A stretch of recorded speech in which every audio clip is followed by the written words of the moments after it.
Hello and welcome to Brooks Guitar Lessons. I am Bill Brooks. Today we're going to play your first ever bar chord, so stick around.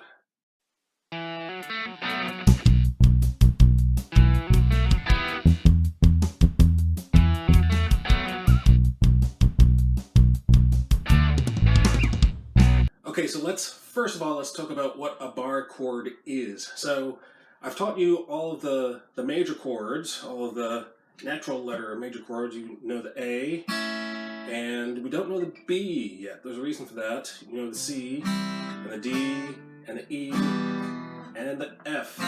So the F, if you remember, is those four strings are closed off. So we're only playing the bottom four strings, and we are not playing the top two strings, the 5 and the 6.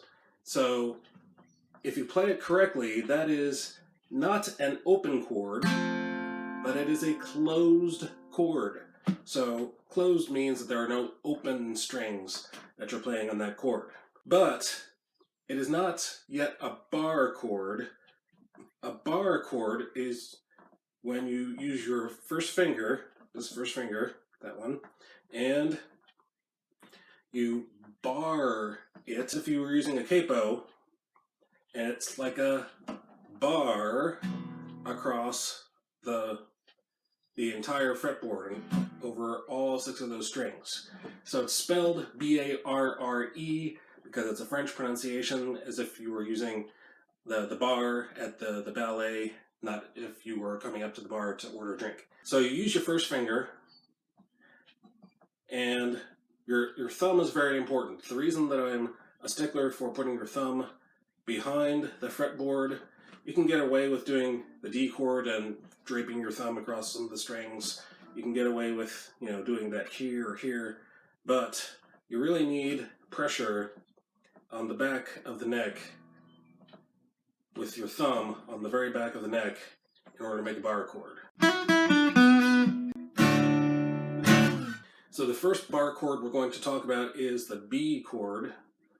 That is, your first finger goes across the 2nd fret, and the way I play it is I use my pinky, the 4th finger, across the 4th fret, and I'm depressing the 4th string and the 3rd string and the 2nd string, and leaving the 1st string open. So it sounds like that. Okay, if we look at the chord diagram, we'll see a large bar. You see 2 large bars. You see one bar that says a number 1 on it. It's at the 2nd fret.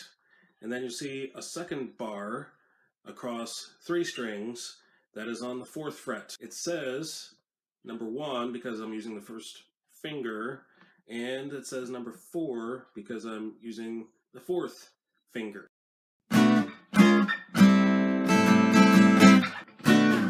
There's more. Because it's a bar chord, it is movable. I can move my hand to the 3rd fret so that my bar is on the 3rd fret, and it becomes a C chord. Not only that, if I play it at the 4th fret, it's a C sharp major chord. And of course at the 5th fret it becomes a D chord. And you can also move them down. So B, and then at the 1st fret it's a B flat. So the B flat is important when you're playing in the key of F. So when you're playing the B flat, you can play that.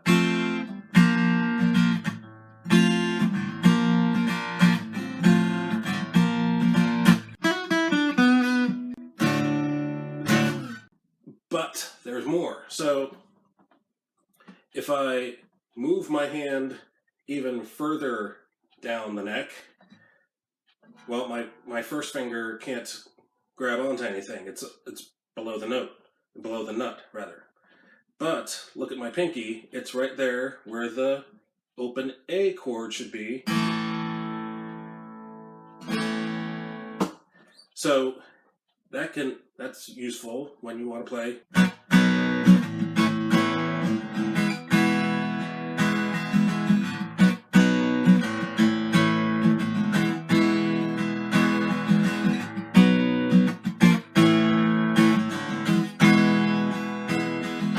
See what I did there?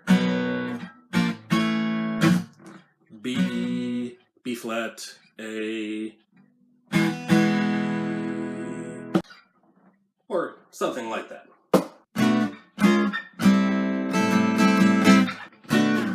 So there are various chords that this chord is based on the A form. There are other bar chords that are based on the E form, and there are minor chords that are based on the A minor form and the E minor form and others. So stay tuned for other videos in order to see those other chords. Okay, thank you for watching. Don't forget to share, like, and subscribe. And until next time, guitar class is dismissed.